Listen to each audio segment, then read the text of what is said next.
The final nationwide mobile biometric voter registration will begin next Sunday as preparations for 2023 harmonized elections gather momentum following the recent conclusion of the delimitation exercise.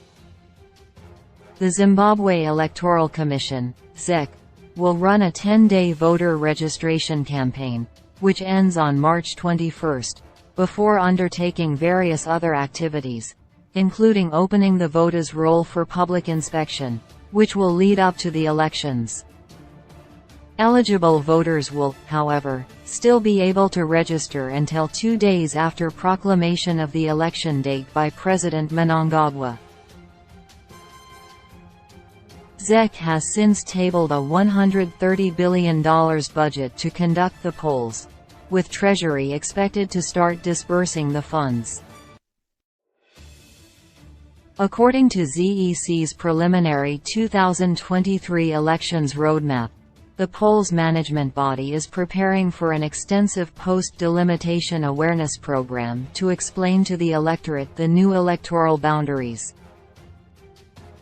This process will lead to other routine electoral procedures such as accreditation of observers and the media, production of the voters' roll, constitution of the nomination court and establishment of the multi-party liaison committee.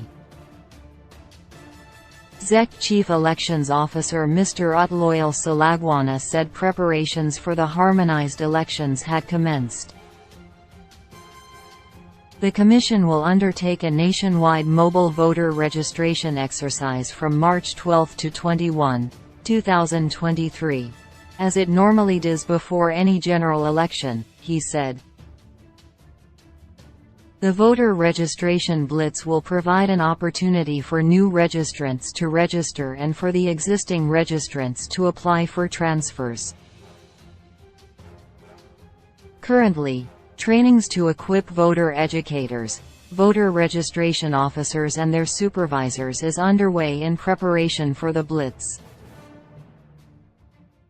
A final elections roadmap, he said, is currently being crafted and will be shared with the public once President Mnangagwa has proclaimed the election date.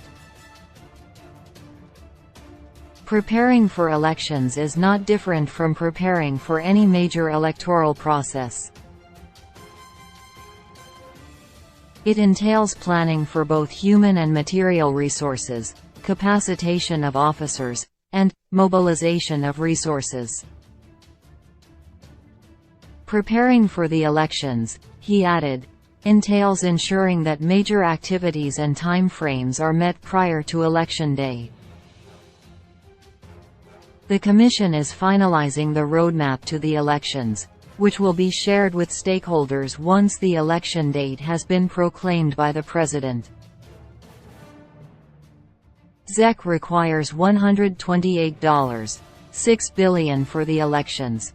Treasury has always honored its obligation to fund the Commission, he said. ZEC said the preliminary elections roadmap includes a post-delimitation exercise to publicize new electoral boundaries.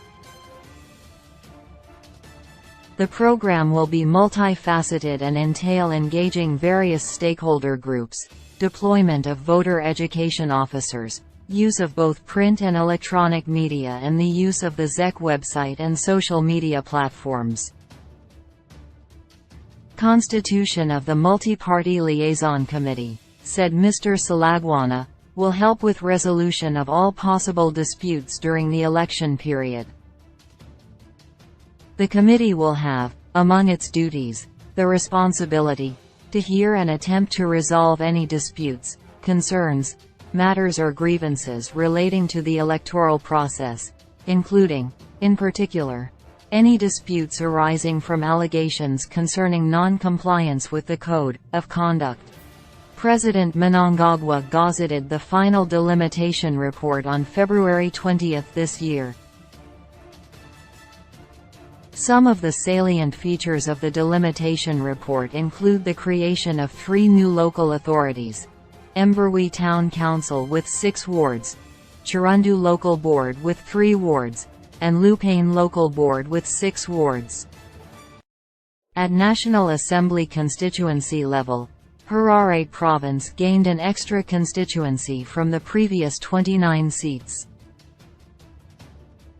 Matabaland South lost a constituency owing to the low number of registered voters in the province. The province now has 12 National Assembly seats. The rest of the provinces remained with the same number of constituencies allocated to them during the 2007 and 2008 delimitation exercise.